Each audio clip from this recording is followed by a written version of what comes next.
Hello and welcome to the Reason Roundtable. This is the podcast of free minds, free markets, and free takes. I'm your host, Peter Suderman, and we have a great show lined up for you this week. In today's episode, we are going to talk about DOGE. Elon Musk is stepping back. What, if anything, did we learn? We're also going to talk about the new GOP tax bill.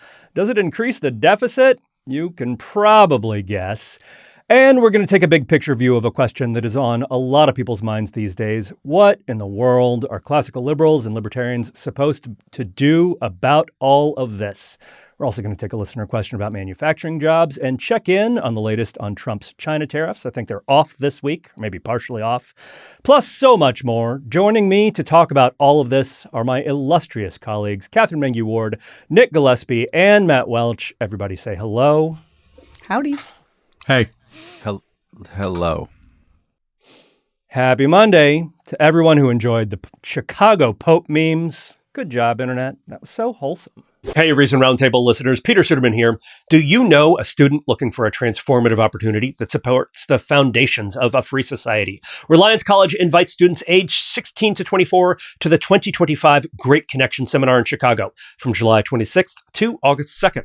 This year's theme, Reason and Free Will, dives into timeless ideas from writers such as Thomas Jefferson, Ayn Rand, and Aristotle.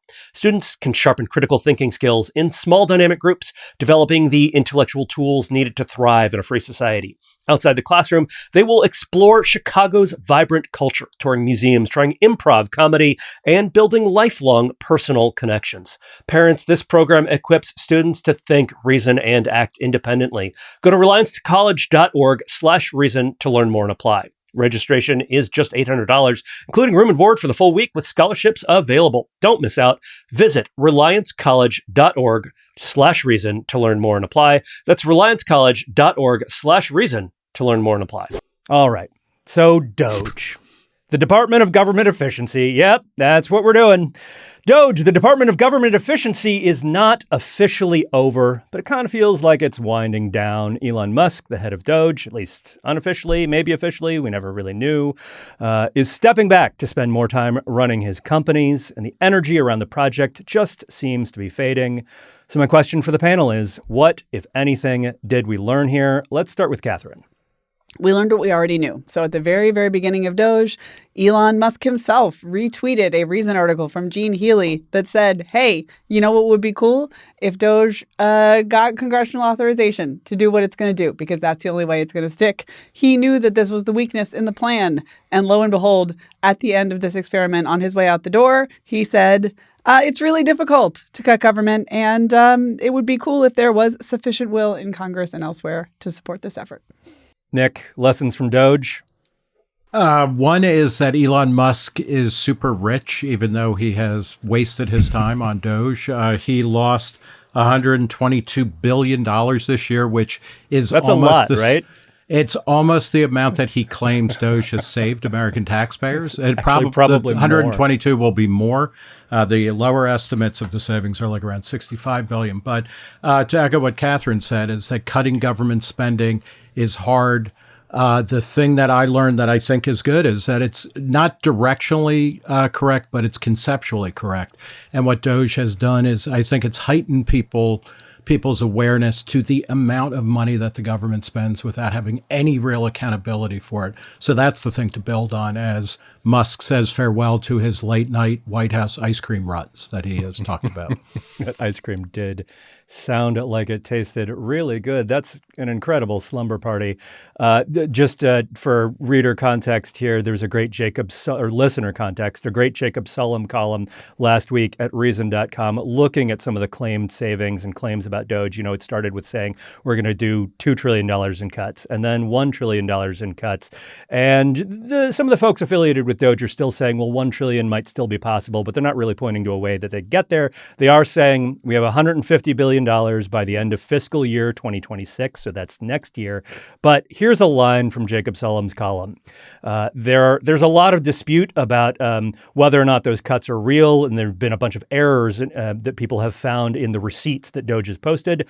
The errors include contracts that were not actually canceled, contracts that were terminated during the Biden administration, iffy estimates of savings on contracts that had not been awarded yet, contracts that were counted multiple times, conflation of contract caps with actual spending, the inclusion of past spending and estimates of future savings, an overvaluation of contracts and grants. So even that $150 billion that the DOGE has supposedly saved sounds like it's going to actually be a lot more, but we don't know. And that's what I want to ask you about, Matt Welch, because when we raised this topic in Slack, talking about what we're going to talk about on the podcast, you pointed out, look, it's really hard to know what DOGE has done, what it's going to do, and therefore difficult to make an assessment of what we've learned here so far. So what, if anything, have we learned? And is the answer, we have no idea? I mean, part of the answer to the question is the actual question. Early on when you were framing this, you said the phrase seems to at least once, and I think twice, and maybe 75 times, because we don't really know. I invite anyone who's trying to figure out what DOGE has done to spend your morning trying to figure out what DOGE has done. And it's kind of difficult. As far as I can tell, there are 26,000 fewer workers in the federal workforce. That's a good number from my point of view. I would like that number to be larger since there's 2 million people who work for the federal government, not counting the 2 million plus in the Department of Defense and Pentagon related or military related jobs. The $150 billion, to put that in context, which is a number that not very many people take on face value, but $150 billion is less than 10% of 1 year's budget deficit. It is about 1/6 of debt service. And that is not to sneeze at $150 billion, which again is a good amount to cut from the government. It's just to put it in the context of how much more we need to cut. We're talking right now on a Monday in which the stock market is rallying because of Trump climbing back down from his China tariffs, seemingly, although that too is also in the seems to category. But at the same time, people have different ideas about the bond market because we are probably even closer to a debt crisis than we were as of 24 hours ago. And part of all of this is that the backdrop of what we're doing, DOGE, tariffs, agreements, and whatever is, and what we're going to talk about in the next segment, is we're accelerating towards a very predictable, long predicted budget, fiscal crisis, debt crisis in this country. DOGE, we don't know. I would love to know, and I think that we'll have a better idea, a year from now, 2 years from now, what it did. Perhaps the most interesting thing that it did is that it showed that there wasn't a lot of support for USAID out there. Pulled the rug out from underneath it, and then people were like, okay, let's just let it die. Maybe there are 5 other stories like that we don't know about. The fact that Musk promised maximum transparency and so comically failed to deliver on that just on its own website for DOGE, and then with his nonstop diarrhea of the mouth public comments about the whole thing, made it so it's very difficult to figure it out. So, I'm still rooting for DOGE, even as it's being closed down. And at the same time, I think it's been very incompetently done compared to what could have been done. Maybe DOGE will be like one of those Oriental rug stores that's like always going out of business. Like get your DOGE deals now, because there's at least one on Connecticut Avenue that's been going out of business for as long as I've lived here, like a solid 20 years. I do want to note the wall of receipts, the total that does seem to be real as opposed to that 150 billion number, at least according to Jacob Sullum, is 69 billion, which feels extremely on brand for Elon Musk. Yeah. Like, I think I'm not ruling out the possibility that he got to $69 billion in real cuts and just pieced out. And like, he was kind of hoping to get to 420, but he was like, I'll settle for this. But that's. I actually think the other thing worth noting here is the Christian Britschke take. He wrote a piece for Reason saying that DOGE was a smashing success, and he basically said, "Listen, don't measure DOGE against a highly competent and principled set of government cutters. Measure it against what the alternative would have been." I think that's fair. And the alternative being Kamala Harris and her administration, where you would not have had DOGE. And the other thing that he cites, which is sort of in line with the point about the number of federal workers, is at the very least, the concept of a federal government job as one from which you can never get fired, and which will sort of attract a certain type of often talented person who seeks that security, maybe this just pushes some of those people back into the private sector in a way that could be good. I mean, we're grasping at straws here a little, but I think there is something about undermining the idea of the job for life in the federal government that is valuable. Grasping at paper straws. I think that is Christian is always grasping at straws. I agree with that, but it's also important to measure it against what they said they were going to do, because we have limited bandwidth for reform moments, and it is, this was basically squandered unless there is some kind of pressure to continue to cut government spending. The continuing resolution that Trump made the Republicans sign jacked up spending to record high levels. What is coming in the negotiations over the tax cuts is almost certainly going to increase debt and deficit spending. So, we need to take this opportunity to say thanks for having a different moment in government. But now we actually have to do the work. I think. And by we, I, of course, mean people in the federal government and in Congress who are the snooziest of all government workers possible. We would like to do the work. The people at the Reason Foundation, the people at many of the think tanks in this world. There's a whole industry devoted to looking at how to make this stuff happen. And I think one of the issues with DOGE is that DOGE did not coordinate with the relevant policy experts and the people who had actual expertise about how the government is run. They said, well, look, those people haven't accomplished anything. Fair enough in some ways, but they didn't accomplish very much either because they didn't work with the people who actually knew what they were doing. So if you want more on DOGE, Reason's very own Eric Boehm has a reported piece looking back at what it accomplished and what it didn't and what it did not. And that should be on our website by the time you hear this podcast. Okay, since one lesson of DOGE that we've all talked about was that, well, if you want to cut spending, it helps to work with Congress. We're going to check in on what Congress is doing now. The House Ways and Means Committee released a new draft of its tax plan, which is the cornerstone of Trump's big, beautiful bill. Tax plan is not finalized yet. More details are expected to be released soon. So we are talking about a plan that is still being developed. But according to the committee, for a responsible federal budget, a GOP plan would raise deficits by $5 to $5.5 trillion.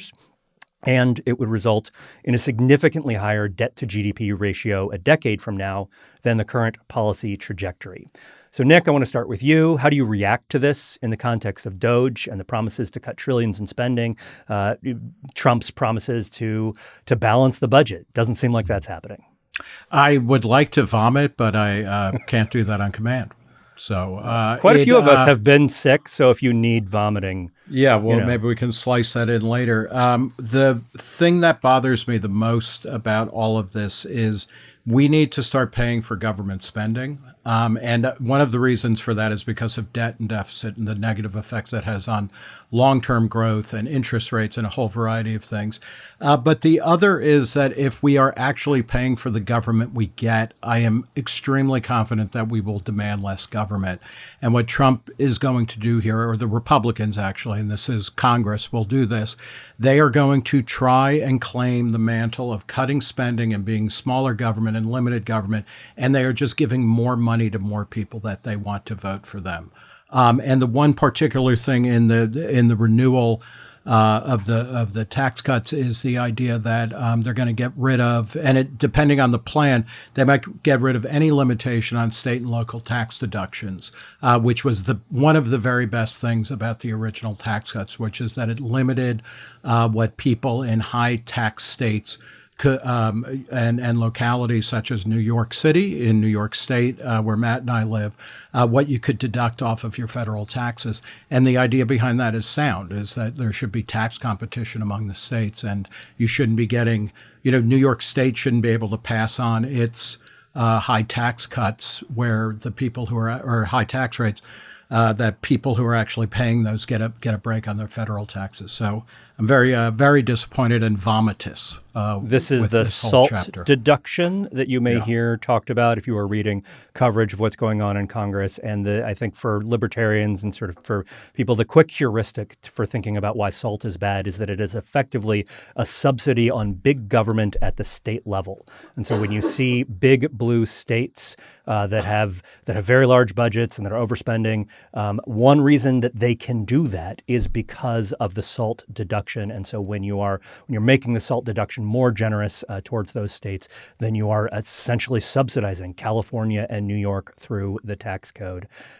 Katherine, I want to ask you about this because more than anything else, the big beautiful bill is a tax bill. It is designed to extend the individual tax rates that were dropped as part of the Tax Cuts and Jobs Act during Trump's first term. Those tax cuts were set to expire after a decade, and that was a gimmick to keep the deficit impact of the original tax cut law, the TCJA, down. So my question for you, is there maybe some sort of lesson here about budget gimmicks and temporary policy and the wisdom thereof? I mean, no lessons are going to be learned if that's what you're asking. Absolutely not. I mean, I guess the lesson is, and this is always the lesson with Trump, is believe him when he says what he's going to do, right? I mean, he made it clear he was going to extend these tax cuts. He basically ran on that. That was one of the things he ran on. And he's going to do it regardless of the implications for the balanced budget, regardless of whether DOGE is a success. This was always in the cards. And similar to the tariffs, he said he was going to raise those. He was very, very clear, and now he's done it. And I think weirdly, in this type of thing, Trump is a man of his word. So we knew he was going to do this. He's done it. He doesn't really care about the long-term implications of it because he's going to be gone by the time any of it comes due. Matt, so just to bring this back to the DOGE conversation, the most important thing out of that is that Musk said that the trick to cutting spending is working with Congress, getting them, I don't have the quote in front of me, but it's something like to accept the pain of spending cuts. And it kind of seems like they're not willing to accept the pain of spending cuts. Like just the appetite isn't there. What do we do about that? It makes the tariff conversation even more poignant if you think about it, because tariffs that Trump has introduced, in which no matter what the negotiation with Red China and the UK and other places are, we're going to probably have higher tariffs than we did before. So Americans are going to be paying more import taxes. Tariffs cause pain. Presidents only have a little bit of ability to cause pain and a limited window, similar to Nick's sort of reform window that he was talking about before, in which they can say, okay, take your medicine because we're going to come out on the other side pretty well. So what do we see now with Trump scrambling back to say, oh, we didn't really want a trade war with China after all? We're seeing that the stock market and the bond market both kind of humbled him a little bit. And there is a limited amount of pain, and he spent it all on a really stupid idea. And he's going to be spending more, and there's still going to be a little more pain associated with that. The SALT deduction is a great example of that, right? So it's $10,000 is the deduction currently on the books, and the initial proposal was like, let's the cap of how much you can deduct. Let's triple that. Let's make that $30,000. And the Republican delegation from New York are like, hell no. Well, that's an insult to even talk about it. So anyone suggesting even a little bit of lessened pain that's not enough. We need to lessen pain even more. There's zero appetite among Congress right now to have any sense, to have consumers and voters have any single sense of what the actual cost of government is. And all politics is pointing in that direction. Trump is going to get rid of, taxes on Social Security and on tips and on, let's just try to figure out something that's taxed. Auto loans. Okay. So we're going to ease your pain even more, cut your taxes even more, cut zero spending. There's some discussion right now, and we'll see where that goes with Medicaid. That Peter could probably speak to best of the four of us. And I would predict no pain. I'm the opposite of Clubber Lang at this point. Congress is desperately afraid both to counter Trump, but also to have anything that is associated with pain. All right, so we've got the limitations of DOGE. We've got a deficit-busting House budget and tax plan. And of course, there are the idiosyncrasies of Trump himself. All of this raises the question, what is a classical liberal or libertarian to do? Recently, there have been a number of essays asking exactly that question. One from writer C. Bradley Thompson on Substack made the rounds. Thompson's core argument is that classical liberalism has no offensive capabilities. It can't hit back, right, against the deprivations of woke leftism in particular. And so Thompson argues that the conservative, libertarian, classical liberal establishment, and he name checks places like Cato, gave away and lost an entire generation of young people because they refused to defend them or take up the issues that mattered most to them. And in doing so, the establishment lost America's young people to the rising reactionary or dissident right, by which I primarily mean groups such as the so-called Tradcaths or Catholic integralists and the followers of Bronze Age pervert. There's also another essay in a similar vein from economist Tyler Cowen, who asked, "Is classical liberalism for losers?" and then tried to answer that question. But I'll just ask that to you, Katherine. Is classical liberalism for losers? Because it sure feels like classical liberalism is losing. I think those things are, of course, importantly different. I actually really, really struggle with this argument. Like, oh, classical liberals, they never said a word to defend the young people who felt alienated by woke culture. Because I am old enough to remember. I feel like I use that phrase on every single podcast now, but okay. I am old enough. We've all become old enough to remember when Reason came in, and also incidentally FIRE came in for a huge amount of criticism for the amount of real estate that we devoted to defending free speech on college campuses and associated kind of faculty wokeness and eventually student wokeness during the era when that was building. We ran an article by Greg Lukianoff reminding everyone that the PC wars were not over and in fact had just gone subterranean and were coming back when no one was talking about that stuff. It's easy enough to say we knew all along. We were something between a Nostradamus and a Cassandra and, woe is us. But this particular argument, I think, carries the least force. The idea that we didn't do enough to defend young people who just wanted to speak their minds.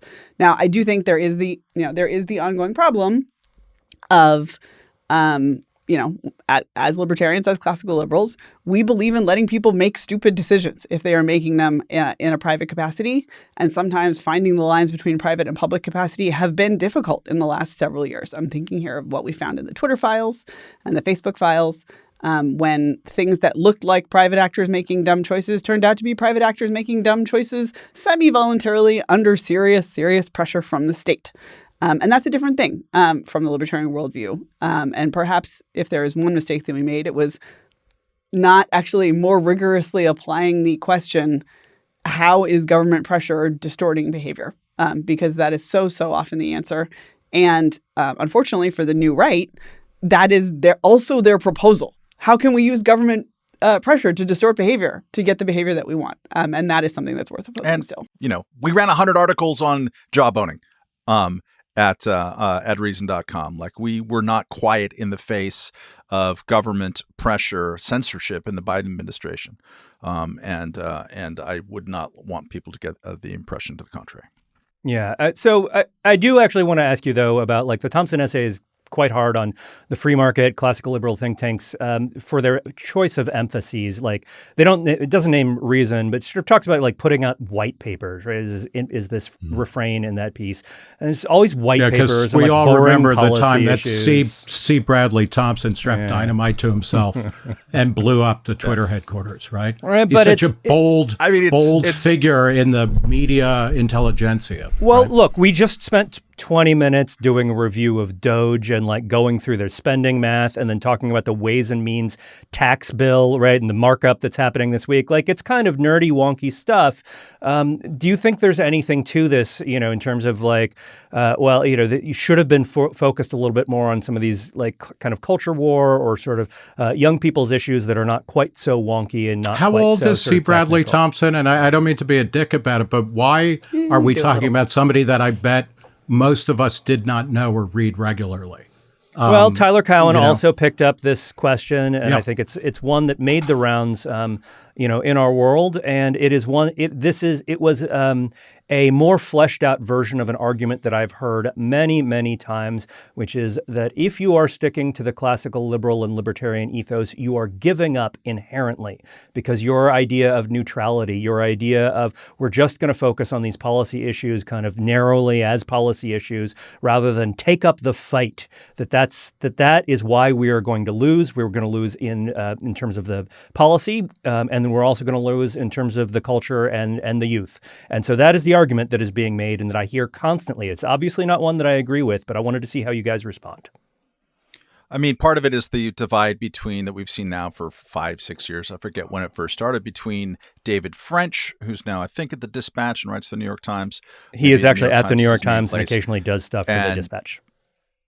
Chris Rufo, who is a pugilistic activist who's trying to ally himself with the Ron DeSantis and Donald Trumps of the world to kind of do smash mouth politics. And Rufo has made kind of minor living or a side hustle, calling out classical liberals for being basically controlled opposition, that they don't fight and what have you done and etc. And from the beginning of that argument and debate, I've always found it a little bit curious, since David French, who used to be at FIRE, which is called the Foundation for Individual Rights and Expression, but it used to be education. FIRE was out there doing the lawsuits and winning them against the universities that Chris Rufo hates whenever they would traduce the free speech rights of students and faculty.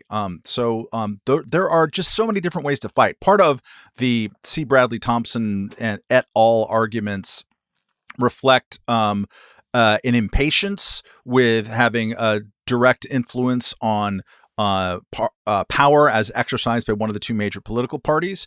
And it also, I think, reflects a kind of solipsism, which I totally pronounced correctly, that is one of the fatal flaws of all people who get involved in politics. They just want to elevate their narrow tribe over everybody else's, and it presupposes that there is one true way to effect social and political change, which is garbage.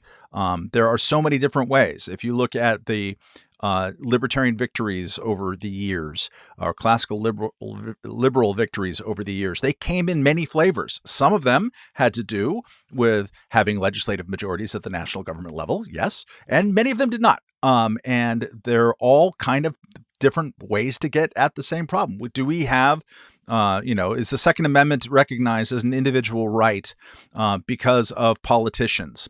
Ultimately, not so much. It's because of the libertarian legal movement, the Federalist Society, people who did a lot of historical research. That's one way to go about things. Did the broad cultural acceptance of gay marriage come about because of the traditional fusionism on the right? Oh no, it didn't. Fusionism on the right was pretty useless about that. It was, Ellen DeGeneres, who is, by all accounts, a troglodytical character, had a lot to do with the fact that we now have we stopped legal discrimination against gay couples getting married. There's just so many different ways to go about making social change, and to hold your breath, turn purple, point your fingers at libertarians, classical liberals, whoever, even conservative, whatever tribe, and say, you didn't do the one true way. It's just kind of a garbage analysis. Well, to follow up on that, I mean, part of it is that what C. Bradley Thompson and Chris Rufo and certain other people are, they are not libertarian, and they hate many parts of the libertarian agenda. They don't like gay marriage. They don't like secularism. They don't like a change in attitude towards foreign policy, or pot and other drug legalization, which are important things, right? And those are the things that I care about. And I'm happy to see all of these things so much better than they were, at the start of the 21st century. So they're mad that we did not have the same obsessions that they had. I'm glad that DEI is on the ropes, and there's no question that elements of what Chris Rufo did, helped to push that. Even more important was probably the actual foundational work that people like groups like FIRE did. But we should not mistake these people for saying, oh, you know what, like, you didn't do this, you didn't do that, and you're supposed to be doing our work for us.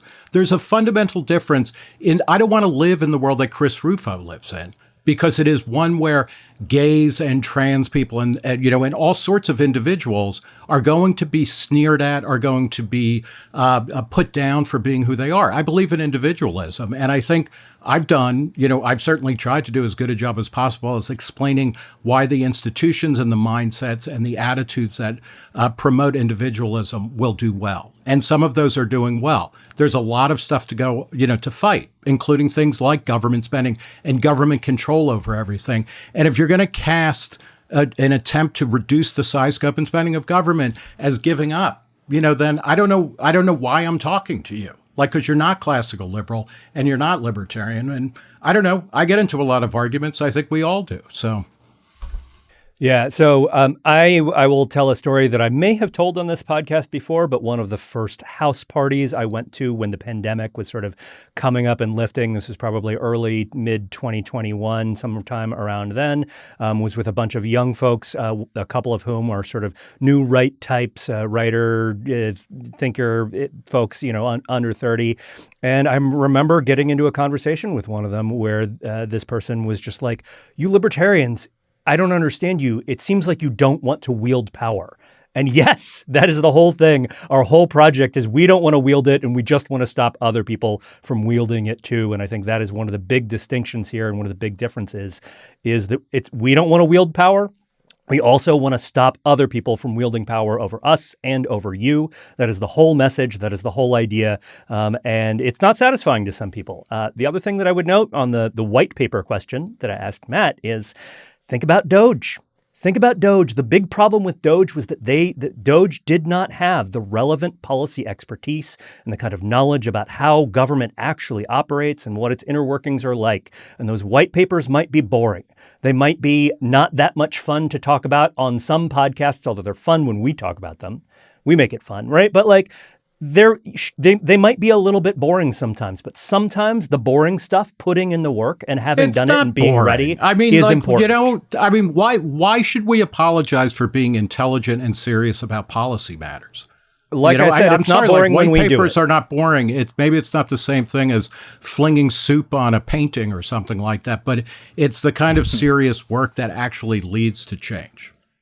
The other thing, Peter, just to follow up, you had mentioned Tyler Cowen's piece at the Free Press. A couple of years ago, he wrote a book called Stubborn Attachments, which is, I think is an excellent book about what do you do when you don't have all the information about which way the world is going and stuff like that. And you focus the things that have helped humanity thrive over the long haul are, stubborn attachments to individualism and free markets. And we should be doing that as much as possible. And I think that's a guiding principle. We can always be more effective in what we do. We can do more to reach out to the lost boys.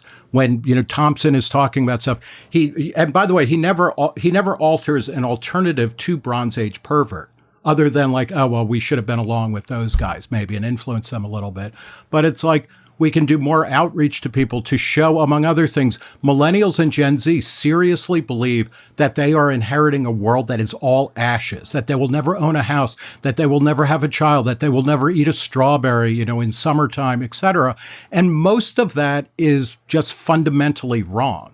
And you don't want to negate somebody's emotions, but we can inform them, with actual facts. And the fact is Gen Z is doing better than Gen X was at the same age, So let's start having that conversation about what is going on in the actual world, which is pretty fucking great. Pessimists are always going to be screaming and yelling, but they're also wrong. I look outside my window and it's not all darkness. In fact, so many things are good. We can be reaching them with that, most of which comes out of free markets and individualism, not stupid tribal politics. I just had a beautiful vision of Nick Gillespie skipping down the street with a basket of ripe strawberries, handing them to people and being like, consider classical liberalism.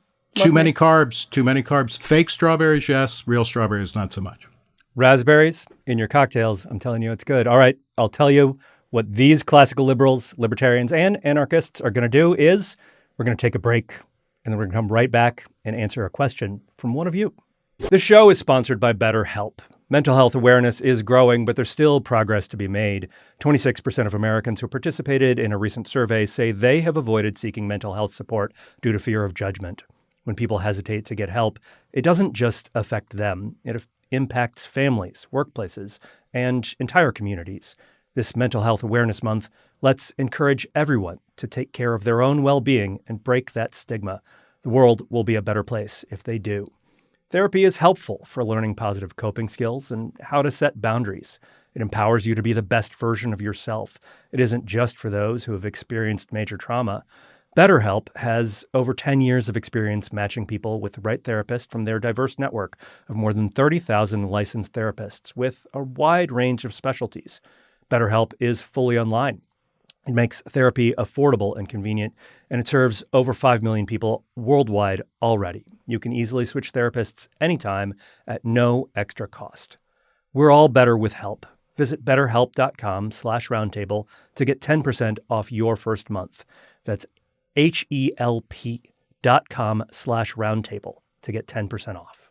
All right, our listener question this week comes from Zach, who writes, all of this talk about trade deficits and cheating by our trade partners, but nobody mentions the real reasons most manufacturing has left the U.S., labor unions, permitting laws, a slew of other domestic regulations that make it more difficult and more expensive to manufacture stuff in the United States. What domestic policy changes do you all think could actually help spur manufacturing in the U.S. without adding costs to consumers? And do you think implementing them is worth it? Matt Welch, let's start with you. I'm going to do the cheeky answer and say reduce tariffs. Because it's true. It's true. Yeah, Is it without help. increasing the cost? You know what doesn't increase cost? Reducing tariffs. If you are a manufacturer in the United States of any size, chances are almost guaranteed that you're going to have some elements, some inputs that are coming from abroad.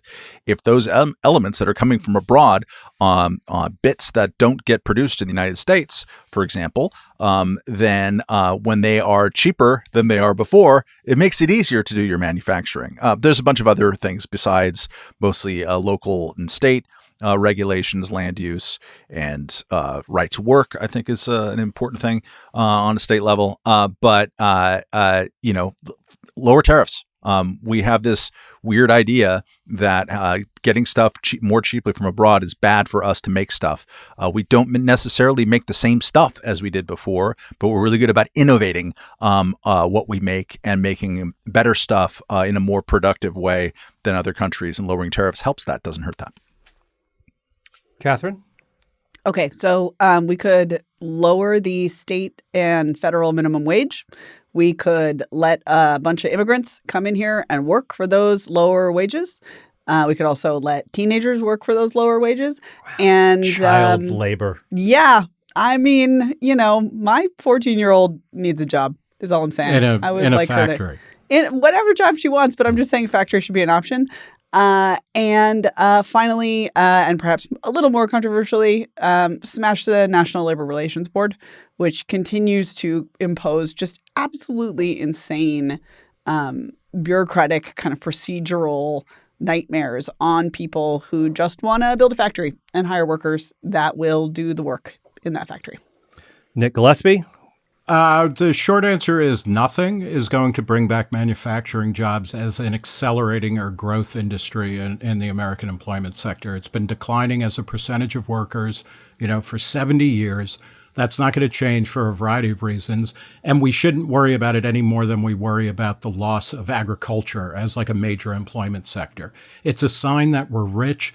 The U.S. is the global leader in services, and we should be which also not only are easy or better jobs generally, but they are less bone breaking and things like that. We should be figuring out how do we get more people into service jobs, and that includes stuff like health, education, administration. Things like that. We should be training people for that. And this is not to say, I would add to the litany of things that on the margins hurt manufacturing jobs are environmental regulations, which generally do very little to actually clean up the environment, but impose large costs. But you're not going to see a major shift change in that. We should embrace our role as the leading provider of services around the globe and within the country and kind of celebrate the fact that being a nurse is better than being a coal miner overall. And most people would see it that way. The thing that I would add to this is that while with Trump, we end up talking about manufacturing jobs because that's what he is obsessed with, and Democrats are too, to some extent. But if you want to make stuff in the United States, one of the things we can make that we're not making enough of is housing, is buildings, is infrastructure. And construction jobs don't get talked about in this discussion nearly enough. And if you want to make it easier to build stuff, then you need, Matt Welch, an abundance agenda. You need, right? Like that is, put it on your bingo cards. But in fact, the abundance agenda is very much about figuring out ways that we can do more to build things in the United States, like a ghost gun from Matt Welch that will shoot through the screen.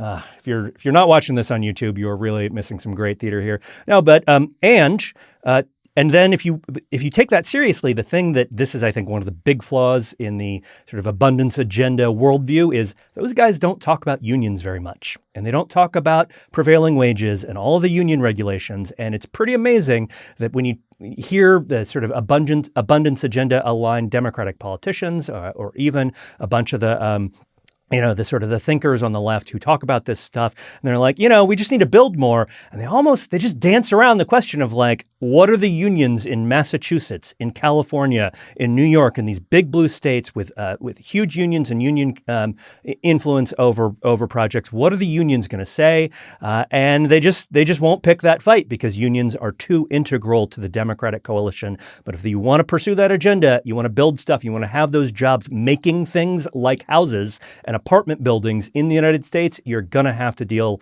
with unions as part of this. All right, it is now time for our lightning round. One of the problems with covering the news in the second Trump term is that there is just too much of it, often made by Trump himself. So from my perch on Mount Moderation, I'm going to play Zeus and zap each one of you with a question about Trump this week. All right, big news this morning. America and China jointly announced they would temporarily reduce the tariffs they've imposed on each other in this trade war. Negotiations are going to continue. As a 90-day pause, U.S. said its tariffs on Chinese goods would be 30% instead of 145%. That's lower. China's rate on American goods would be 10%, down from 125%.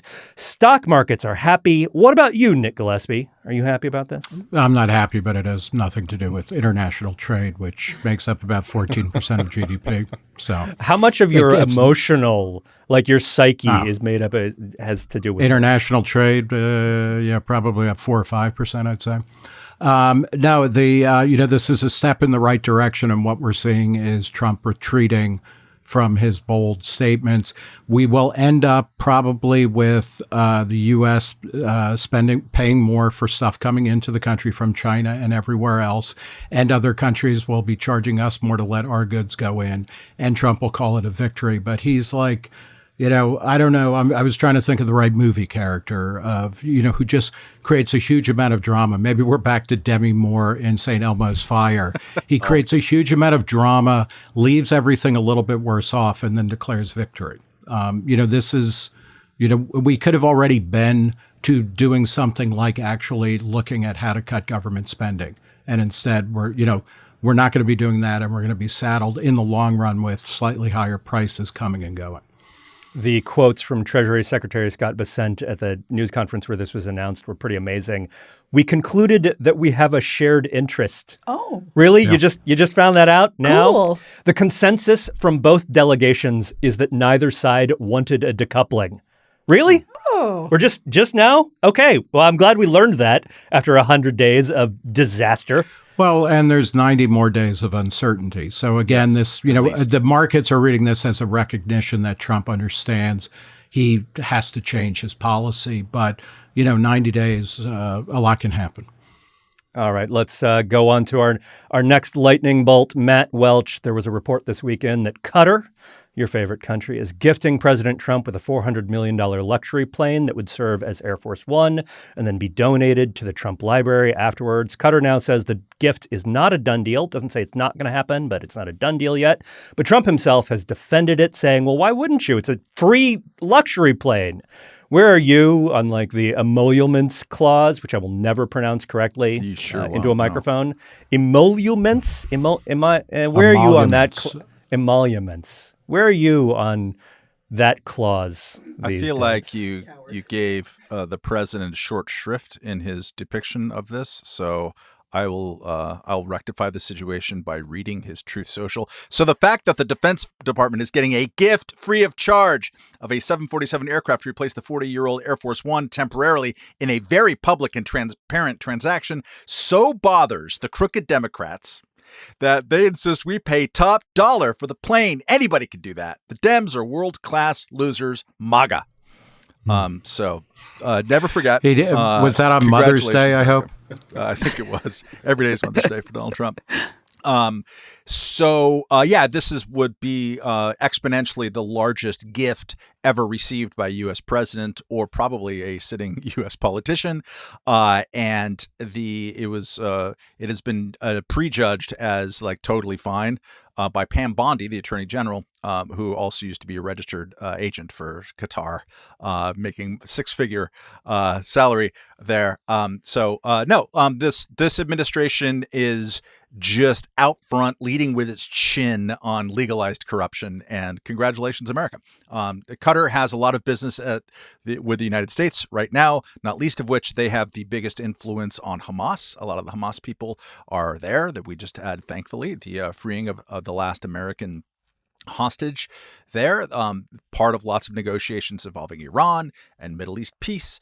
The last Trump administration, Qatar was not on the right side of the Trump administration and felt it. And so they feel like they can get on the right side now. And they're right.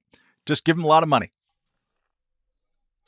Works. The best part of this story is that it's, Democrats are obviously opposed here, saying this is wildly corrupt and illegal and all of that. But who else is opposed to this? Laura Loomer, who says that this is a stain on America. That's the word she uses, stain, right? So this is the ultimate in horseshoe theory, is when Democrats and Laura Loomer agree that Donald Trump is bad. I don't know what that says. It's something. Katherine, I want to ask you about something else that Trump announced, an executive action on drug prices. He says he will be instituting a most favored nations policy, whereby the United States will pay the same price as the nation that pays the lowest price anywhere in the world. Executive order is not out yet, but reports say that it will cut prescription prices to the level paid by other high-income countries, an amount that the Trump administration has put at 30% to 80% less. Katherine, do you remember not maybe all that long ago when the Trump administration was out there like complaining that Biden and Harris were for price controls and that was bad? I do remember that.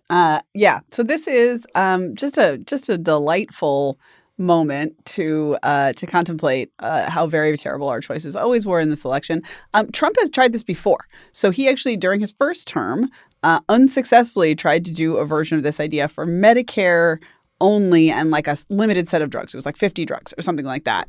And speaking of not having enough white papers to get things done, in the end, a federal court blocked that plan, saying that the administration had skipped steps in the policymaking process. So this is the Trump administration skipping steps in policymaking? As far as I can tell, this is just him doing the thing that the court said, you cannot do this in this way for a limited set of both providers and drugs, and just applying it for everything. And I assume that it will eventually meet the same fate. But procedural problems aside, you were making horseshoe jokes earlier, but like, this is socialism. This is some Bernie Sanders stuff right here. This is nonsense. And the idea that we will somehow just stipulate that the prices on everything should be lower and not have that have any impact on a market that is right now geared around innovating for the American market, an industry that is geared around innovating for the American market because they can charge high prices here. If that goes away, that is going to radically change the number of drugs that are available in the long term. And even if it looks like it's going to go away for a while and then doesn't, similar to the way things have gone down with the tariffs, it will have a disruptive effect. It will reduce investment. It will reduce innovation. It's like the harm is already done. It's just a question of how much more harm will be done. And it glosses over the whole idea of like, why not change the way the FDA regulates stuff, start that process? Because if you want cheaper drugs, make it less expensive to develop and market good drugs. And that is actually something that Robert Kennedy has even talked about, or is theoretically on board with. There's a ton of expertise out there But that would be something that would actually take like a whole weekend's worth of work, I guess. You can't have ChatGPT just write that, so no deal. We're going to have to wait until next week for ChatGPT to be able to write those things. The one thing I would just note, since I know that some of our astute listeners will, if I do not, is that drugs in America, we don't really have market prices for them as right now. And so this is not going from like an open and free market with just, great pricing and, no distortions, no regulation. Like, this is not the situation we are in. This doesn't make anything better. That doesn't justify what Trump is doing. On the other hand, we are starting from a place of highly regulated prices and controls around drugs. And so this is just more and different. Okay, so let's move on to our final segment here, what you're watching and consuming in the cultural arena, in which we give our cultural recommendations, or at least reviews and descriptions. Nick Gillespie, what do you have for us this week? Wait, can I go first? Because mine is relevant to our discussion that we just had. Katherine Mangu-Ward, what do you have for us? Thank you, Peter. I would like to talk about drug regulation, and in particular, the thing that I consumed this weekend but did not consume this morning was the good Sudafed. And I want to talk about this because there's a kind of Sudafed that you got to buy behind the counter at the pharmacy. Reason has covered this many times over the years. It's pseudoephedrine, and it is a precursor to meth, I guess. And so that is why we're not allowed to buy it. There has been a new study out from the Yale School of Medicine, and also a new survey by the FDA, which says that the stuff in the Sudafed you can buy just in the drugstore without showing your ID doesn't work. It's like straight up doesn't work at all. It works worse than the placebo. So Sudafed PE is garbage. Only the real Sudafed works. I have a demand for Sudafed right now. You can probably tell because my voice sounds terrible, and I apologize to all the listeners. And I ran out this morning, and I did not have time to go stand in line at the drugstore and show my ID to get some. So this podcast is measurably worse due to something I did not consume this morning. A truly fantastic innovation in medical science, real Sudafed. I took my very last real Sudafed this morning and sent a family member out to get more real Sudafed at the drugstore while I am on this podcast. And I had to be like, please go to the counter and show the ID and make sure you get the real stuff. Don't care if it's generic. Don't care if it's a 12-hour. Just give me the real stuff because I got to get through some days this week. Have we just revealed that this podcast is actually like on meth? Like that this podcast is powered by meth? I'm just impressed that Peter's dog is so smart. It's worth thinking about that behind the counter thing that's kind of like barely legal. Right. It's a fake category, but there's more than a few things that are behind the counter, which are completely legal, but then get regulated by being where you got to ask the pharmacist, or more typically the person who works for the pharmacist. And this is like it's for a grab bag of reasons, right? Like this is theoretically part of the war on drugs, but there are also things that are in that behind the counter but not prescription category that are for moralistic reasons. Yeah. Sometimes birth control is back there. The Plan B is back there. And it's just like a weird bonus category of control that, as far as I know, they're just filling out those ledgers and then throwing them in the garbage. But maybe Elon Musk has them all now, and he's going to use them for something. I think they're actually registering your driver's license and then putting it into a database that makes sure that you don't buy too much in any given state. Theory. I mean, Nick Gillespie. Yeah. The Sudafed's running out on me. It's not working anymore. Can you pick this up and go somewhere? I did not plan this, but actually I'm going to recommend not just one dull, boring white paper, but an entire book of them called The Free Inquiry Papers, which is a collection, an anthology done by the American Enterprise Institute, edited by Robert Moranto, Catherine Salmon, Lee Jussum, and Sally Sattel, who's written for Reason over the years. And it is it's a collection of why free inquiry across things like medicine in universities, in public policy, free speech more broadly, is not just part and parcel of a of a good society, but actually essential to it. And it covers the waterfront in talking about self-censorship in social psychology and other social sciences. Lee Jessam and Katherine Mangu-Ward have a couple of pieces of that. Sally Satel talks about how the creep of kind of wokeness or sensitivity training into medical practice and medical research has had really deleterious effects. There's an essay by Greg Lukianoff and another one by Jonathan Rauch about free speech and inquiry as the essential thing for a society that learns and grows, becomes more free and better, like across basically every spectrum. So the free inquiry papers, they are not dull, they are not boring, they are extremely exciting and inspirational for those who know where to look for inspiration. Matt Welch, what not dull, not boring, exciting recommendation do you have for us? Totally not dull, not boring. We made the spectacular decision of having Mother's Day family movie night be Idiocracy, which I hadn't seen in 15 years or so. 2006 Mike Judge film that made less than $500,000 at the box office, which is incredible. Well, it got pulled from distribution. Largely pulled, yeah. I did manage to see it in theaters as well, which, because, I lived in Hollywood, man. But it was, I went in there expecting okay, it's all going to be sort of Donald Trump. And I will pause to note here that I wrote a piece in July 2015 calling him the Idiocracy candidate, which is both prescient and stupid on my part. It the vibes watching it with a 16-year-old and a 10-year-old are so different that it's kind of hilarious. First, it's totally inappropriate to show a 10-year-old, so she obviously loved it. A lot of F-bombs and masturbation jokes and whatnot, hand jobs at Starbucks. Ow My Balls is still funny after all this time, which is really good. But it's actually it's an anti-brain rot movie. For the 16, my 16-year-old felt seen,